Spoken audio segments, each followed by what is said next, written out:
welcome to Real Macro. Welcome to the Trading View. Welcome to YouTube and to my subscribers from Patreon. All right, so let's get started Q&A.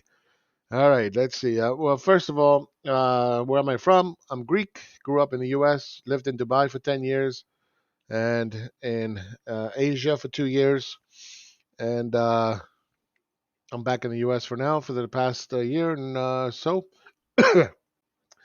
God knows where I'm going to be next. All right, next. Uh, do I think the markets are a forward-looking indicator? Nope, I don't. Not when they're manipulated. What is manipulation? Well, if you're going to have $6 trillion, $6 trillion in over 15 months in deficits, when you have endless lending facilities, zero interest rate policy, and that's not only going on domestically, it's happening worldwide. And as a world reserve currency, we get the benefit from QE from other nations as well. There's nothing forward looking about that. I think 15 months into this, we can all agree that it has not predicted what would really happen in the economy. Okay, we're still in a recession. I would call it a depression, but people are like, "Oh, he's a negative Nancy." Yeah, that's because you're wearing your rosy little glasses there. But the reality of the situation is that labor force participation is horrendous. Okay, and it's been falling for a very long time, right? So don't give me the rosy picture. What do I think about the economy? I think the economy will recover when it's ready to recover. That's the way it works. Not because of deficits. It's not because of zero interest rate policies. None of that stuff. That stuff, I think, is to fool people into thinking that the government is actually doing something about it and has the authority to do something about it and can control the economy. I think economists believe that stuff because they want to believe it. But in reality, that's not the way it works. You cannot print value for a currency. You cannot print an economy because you printed money. The currency is the government is just a custodian of the medium of exchange. That's it.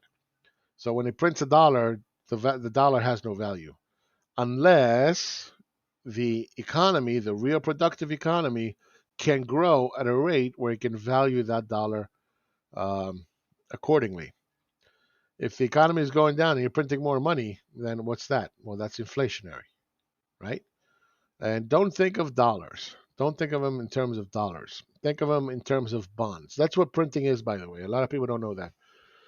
The actual printing is bond expansion, not dollars in circulation. Dollars in circulation is controlled by the Fed. That's why people are like, oh, they're printing from thin air. Well, yeah, but the actual printing, the deficits, the public debt is bond expansion. Okay, so we were at 23 trillion, and now we're at 28 trillion. Okay, and change. Uh, has the economy improved? No. Has it improved at the same at the rate the stock market has improved 15 months forward looking? No. So it's not. Now, if you don't have the extra deficits, the ZERPs, all these, you know, excesses, then and only then, if the market is going up, then you can say it's a forward-looking indicator. Make sense? Yeah. Of course, you're always going to have some kind of economic auto stabilizers. That's part of the natural way of doing things, more or less. Right? What do I think about the markets? I think the markets are way overvalued. Okay, there's a multiple expansion. You don't have an earnings expansion. You don't have uh, an economy that is, I'm sorry, a stock market that is accurately reflecting what's going on in the productive economy.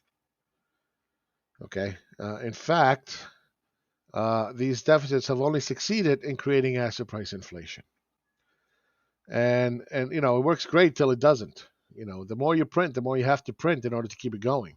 And the problem is when you start to not print at the same rate that you used to, then that ultimately is going to affect the stock market and all asset prices. All right. Uh, what else? Oh, it's not a forward-looking. What do I think about copper? I think I'll address that with commodities in general. So let's talk about that a little bit. People are running around. Well, this is transitory. Well, this is transitory. Oh, it's going to go away. Oh, no, don't worry about it.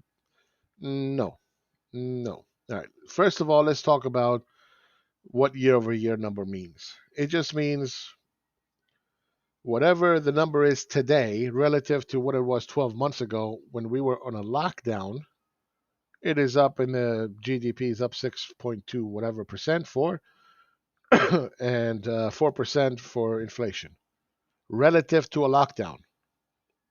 Okay. Now, if you could give me 6% GDP growth 2022 this time, I will be very impressed. I will, but you're not going to see that.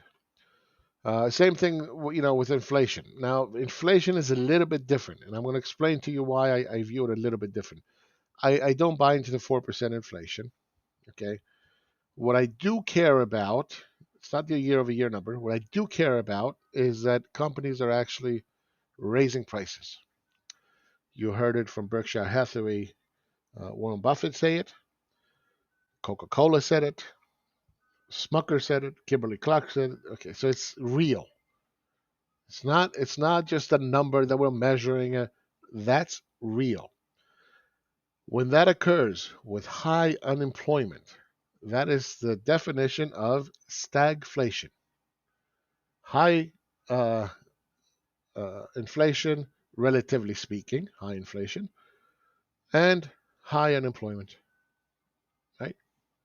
Economy is not really growing, and this 6% year over year is garbage. All right. Uh, so let's talk a little bit about what's causing inflation. Well, it's not because we have all this money in our pocket that we're all running out like, oh my God, I have so much pent up demand and so much cash in my wallet that I have to go out and spend it. It's just, oh my God, and automation cannot keep up with my spending. Oh my God, this is causing inflation. No, no, they're going to lead you to believe that. They're going to lead you to believe, and this is transitory, and this is. Let's clearly understand what is causing inflation. All right. So, um, I think this also goes to many other things. So, let's get one thing straight. Who benefits for from printing for the people? Who's the benefit? Who's the beneficiary? Is it the people, the 95%? No. What did I say in the beginning? Right? Remember what I said in the beginning. Printing is an expansion of bonds, right? So the expansion of bonds, what does it tell you? It tell who's the beneficiary of deficits? The bondholders, right? Because they're the ones that are funding the deficit. So who ultimately gets those deficits? The bondholders. So if you want to understand printing for the people, what it means, that bond expansion equals savers expansion. Okay. And then those dollars come here, they create more bonds, more deficits, more savings. Now, do you think that the 95% in here are running around with a whole bunch of bonds? Right? Of course not. The 95% don't get the bonds. The top 5% get the bonds. So who is the beneficiary of deficits? The bondholders. Okay. Now that we understand that, what do net savers in the top 5% do? Simple. They're not going to take those dollar savings and go and put it underneath a mattress. They're going to go out and they're going to buy various asset classes. Okay. Stocks, bonds, real estate. And there's a little market over here, commodities. All right. Now, when money starts pumping up stock prices, bond prices, real estate prices, okay, what happens eventually? Well, some of this money is going to start spilling into commodities. And then guess what? It's such a small market. You spill a little bit of money into commodities. What's going to happen? Commodity prices are going to rise. They're going to rise.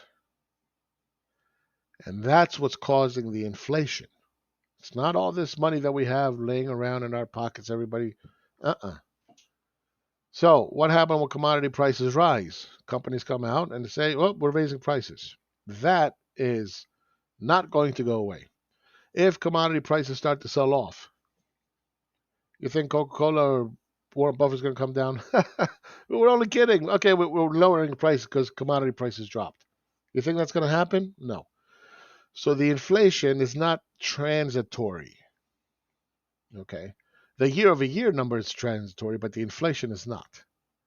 The real inflation. Okay. Uh, a lot of people say, well, we never have any inflation. We don't have any inflation. We don't have any. Really? We have no inflation? No, no, no. No, look at the CPI. What is this? What, this is not inflation? Of course it is. Asset price inflation. Remember, uh, if you're going to pour water into a bucket, it's got to go somewhere, right? And it, the way the plumbing is set up, the money is flowing into asset price inflation because there's excessive savings for the top 5%, the bondholders, right? And everyone else is starving. So we're measuring where everybody else is starving, relatively speaking, starving, okay? And saying, look, there's no inflation. Okay, print more. Yeah. But the more you print, the more you're going to give it to savers. The plumbing is going to go into savers. So then what are you going to get? You're going to get asset price inflation. Do you realize that we had literally a 33-day bear market? 33 days. That's crazy. That's an insane. That's nothing. 33 days. Let me go back to an hourly. You can measure this stuff, and it's crazy. This is why I love TradingView. Look at this. You can measure it.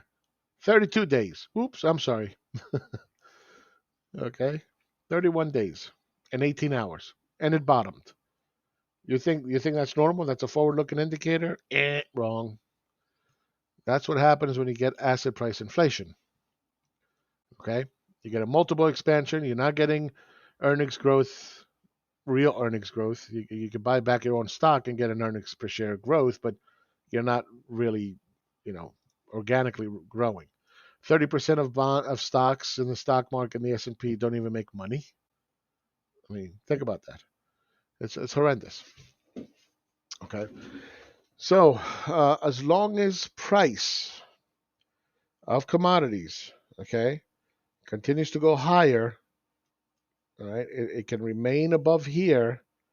I think we keep going, and you're going to keep having sustained uh, inflationary pressures.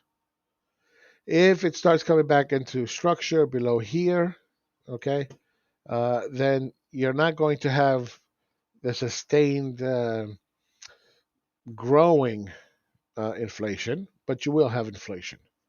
Inflation would have already taken place because of the commodity prices pushing up prices in the real economy. Okay, so one is growth and one is what's actually happened. And what happens is to an economy when you get the inflation uh, over time it gets factored in, right? So you get the shock and then it kind of gets absorbed into the market. You get the shock and then you kind of and that's the way it works. And you know anyway, what's the end game? End game, the way we're going, bad, bad. There's no mathematical way that you can print the way we have been printing sustainably and have the economy grow at the same rate. Not going to happen. Mathematics. Okay. If you keep doing what we're doing, you can't print 25%, 20% of GDP annually. Free stuff for this one, free stuff for that one. We're printing for the people. It's not going to happen. It's mathematically wrong. We're running in the dark, top speed, towards a cliff, pretending that we can stop just prior. when we never once proven that we can stop at all. At all. Okay? We can't. Not possible. Let me see interest rates rise. Good luck with that. Show me you can control the economy by raising interest rates 6% again. If you do that, I'll believe you have control over the economy. When you can't do it, and all you're doing is lowering interest rates and printing more and more and more money, well, you're stuck. It's a Lamborghini in seventh gear going at top speed without brakes. You have no control. You've lost control. Okay. All right. What economic theory do I believe in? Nick Hyonis. I don't believe in any of them. I think they all have very good points. The way I do things is I look at what works in the real economy, in the real world, okay, and whatever makes sense to whatever you know economic ideology people it falls under, then they're right. Whatever's left over, it's got to be true. So if I can debunk as much things as I can while doing my research, then whatever is left over, then that's what's got to be true, and that's what is true, by the way. Okay, and that's worked really good. In terms of not predicting, forecasting the economy, right? I went negative the economy September, October 2019, right? We had QE ending, we had tapering, and then we started getting into repo problems. Market crash in December of 2018. um, the economy was not growing despite increased deficits, despite tax cuts, despite all this, everything they tried. 3.4% unemployment, and you still can't grow more than 2.5%. Are you kidding me? Right? So we kind of topped out there. World trade started to get a little funky, and I just didn't like it. There's many other reasons. Yield curve was inverted. There was many reasons. Okay. February 2020, we went into a recession officially. Look it up. Many people don't know that. Prior to COVID, right? It's prior to COVID. February was not a COVID month. We're talking about it, still debating it. It's a liberal hoax. We only have one case. Nonsense. But it was prior to COVID. COVID didn't hit till March, April.